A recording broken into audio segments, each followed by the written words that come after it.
We got Anton Troyanovsky here, who's no doubt happy about this too. Verizon and Redbox planning an online video service. Tell us about that. Well, it's been rumored for a while that Verizon would try to get into the streaming business, and this looks to be their attempt to do that. Redbox has thousands of DVD rental kiosks around the U.S. Verizon offers broadband internet. They're going to bring this together and negotiate rights with media companies to be able to offer a subscription service that'll have both a physical component where you can go to Redbox and rent DVDs and an online streaming component. So 20th century.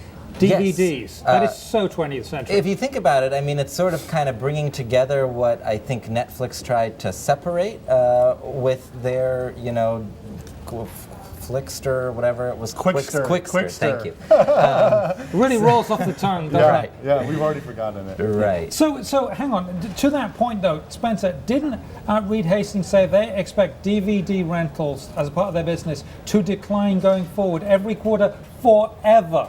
Yeah, and that's exactly why they made that aggressive move to separate streaming from DVD rental, because they believe that the future of their business is in streaming the movies and not actually delivering these physical discs to the consumer. But not Verizon, though. Well, the Verizon deal, I believe, and you'll tell me what you think, to me this is another sign that off the Netflix comments that, yes, streaming is going to be a big part of the way we consume video in the future. Verizon is investing billions and billions of dollars into these networks. They need to have some content to attract people to pay for the connectivity, and I think this Redbox partnership is the first step in what we'll see of numerous steps that Verizon will make to offer video on its networks. Yeah, and it's interesting because Verizon through Fios offers pay TV service. That's right. Which is the exact offering that these streaming services like Netflix are supposed to be a threat to.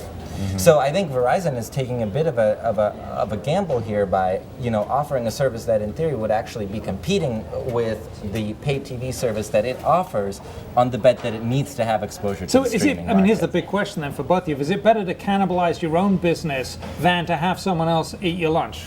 Right, I think that's what absolutely. That's the question. It's a hedge, but you know, Apple showed cannibalizing yourself is the best way to go, because if you don't cannibalize yourself, your core business is going to decline, and you're not going to complement it with anything new. Yeah, and you know, Verizon could also be rethinking, you know, trying to become more of a national player in content, because after all, Fios only reaches like 14% of the country.